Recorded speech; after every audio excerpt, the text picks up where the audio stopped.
поскъпна. Парламент. Водата поскъпна. Парламент. Дигаме цените. Ей, не са наяда! Пак дигат цените, бе! Не са наядаха само за гушата мисля да е пълнен. Ей, тъй, то парламент не са наяде, бе! Уй, че се изнервих, бе! Уй, не са наяда! Всичко се дига. Парламент. Аре, ма какво става с той ми взема? Ти каза да чакам, новините свърша, ракета ми също още ми взе няма. Бе, какво си ми се развикал, бе? Като искаш да стани по-бързо, стани и ми помогни, бе! Седнал вече като някой бей и чака да му сервират. Бей, ама... с голям змей. Ама виснал като полилей.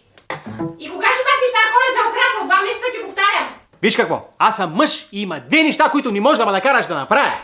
Първо, да измия чините, да изчистя къщата, да фърля букука, да изпера дрехти, да спростра дрехти, да изгладя дрехти и да си пусна водата в тоалетната. И кое е второто? Да спра да пия. На здраве. И ми стой си гладен тогава. Любовта за нас двамата няма граници, Спаске. Не съм казала, че те обичам. И аз теб. За ракиите говорих. Ми стой си гладен тогава.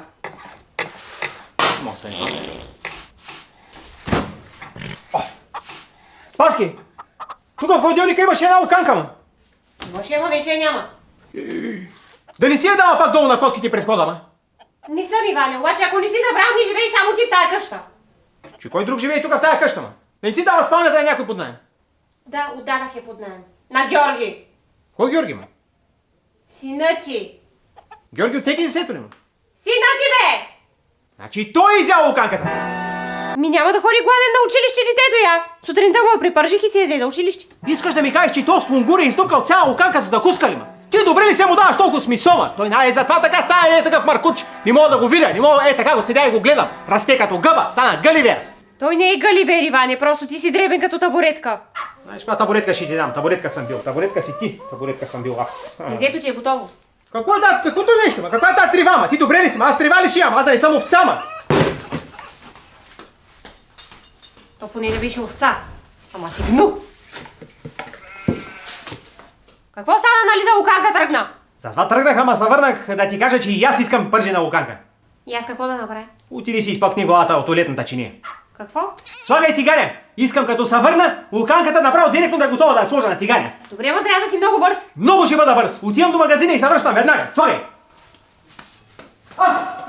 Спаски! Слушай, искам в тиганя да сложиш олио да има. Ма тя до луканката достатъчно мазничко си пуска, бе. Абе, знам аз какво пуска. Искам да има изобилие. Искам олиото, така искам да се усеща изобилието. Разбираш ли ме? Искам луканката къде сложиш и после като си пия ракета, не да я гълтам, ами направо така да съм лазгава гърлягата. Слагай!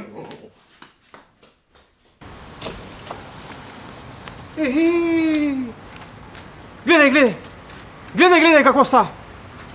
Малей! Ей, тако с нещо вече не се беше случвало. Сняг посред зима. Природа се обръща срещу нас. Кога си видял ти тако с нещо? Сняг по никое време. Ама теше, уния в парламента, къде искат само да лапат, така ще сме. Пази Божия работа, тя ми... Кой си говориш, бе? Ненормалник! Дигна тук целият блок на крака, бе! Какво е тая гиротия? Какво е тая нещо, бе? Ти не се обаждай да не взема да кача горе. Какво да не се обаждам, бе? Отивай веднага до магазина олиото за време! Тук ми на главата! Ще искаме една луканка. Каква да бъде? Най-хубавата. 19,79. 20 лева за това пацули. Нали каза, че искаш най-хубавата? Казах ти да ми дадеш най-хубавата, не най-скъпата. Дай ми най-ефтината. Добре. 16,49. 16,49 за тази луканка ли?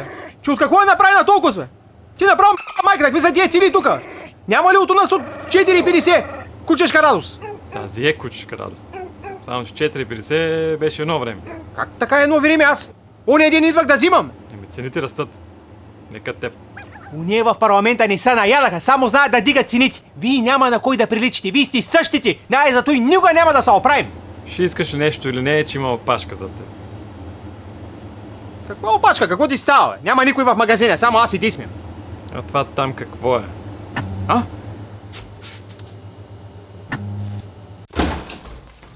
Айде, бе, какво направи с тази луканка? Олиото загря 3 пъти, бе. Спирай го долу, Спаска, не съм взел луканка. Защо? Защото му как се натика отзад. Много хубаво. Сега утре какво ще направя на Георги закуска? Мормарици.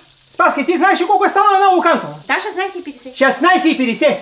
Знам. 16,50? Не какво ще иде Георги, ме какво ще идем ни. Това е заради нея в парламента, защото само знаят да лапат и въобще не мислят за народа какво ще прави с тия малки заплати. Заплати са дигна, Иване. Проблема е много по-голям, отколкото можеш да си представиш. Проблема е на национално ниво. Проблема е, че не работиш, Иване. Ай, зато и никога няма да се оправим. И винаги ще сме е така, ще натъпчат. И какво ще правим сега, Иване? Спокойно, Спаске. Всичко съм помислил. Ей, затова се притеснявам най-много. Ще се направим луканки. И как ще направим муканки? На те праците са ти навряни в гъза. Едно време хората по пещерите как мисли, че са били? Да не мисли, че са имали магазини. Сами си правили луканките. Ходили са си купували кайма и си ги пълнили. Така ще направим и ние. Затова, Спаске, отивам за кайма. Спаске, трябва да си горда, че имаш такъв мъж. Толкова съм горда, че няма на къде. Дай ми 1 кило кайма. Каква? Най-ефтината. 17,49.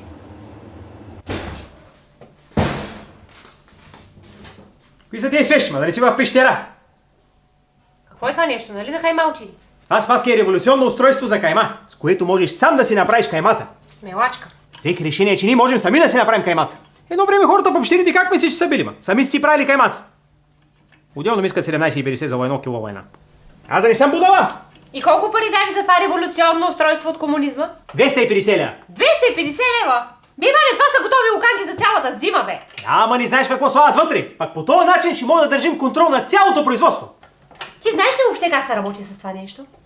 Гледай и се учи.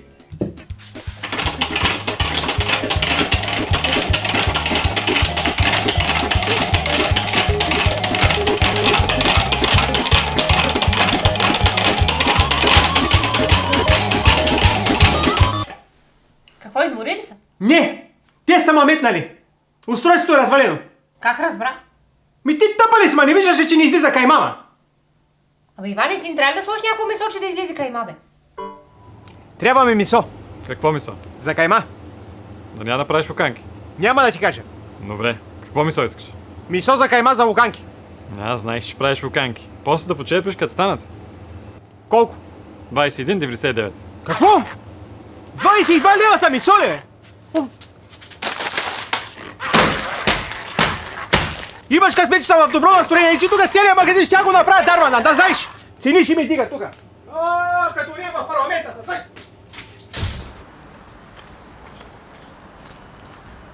Георги! Защо не си на училище? То пък, какво училище? Бе? Едно време хората по пещерите как са мислили, че са били? Всеки ден са ходили на училище ли? А? В грипна сме. Нещо ми се струва, че ме лъжиш. Един път няма да излъжа и никой няма ми повярва. С кой си говориш, Георги? Баща ми трябват ми пари. Георги, има неща по-важни от парите. Знам, ама да ги водят по хотели и барове, се иска пари. Какво стана, взели месо? Да, ще взема аз. 22 лева месото, ти луда ли си, ма? Никой месо не съм взел. Ще им пълня гущи само аз. Айде! Взел съм само решение. Иване, само не ми казвай, че си решил да гледаме прасе вкъщи. Едно ми е достатъчно. Никой прасе няма да гледаме. Ами какво? Отивам на лов за прасе. Отивам, взем си една пушка и отивам да ловувам. Едно време хората по пещерите как мисли, че са били?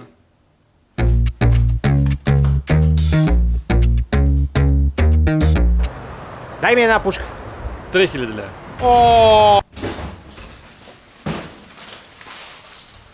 Каква тая пръчка, Иване? Какви са тия фунийки? На лов за прасе ще ходиш с фунийки, ще ходиш. Какви са тия уши? И това индианско облеклото прасето, като види, то ще се смее. Аз направо не мога да разбера тия уши. Идеално, работи.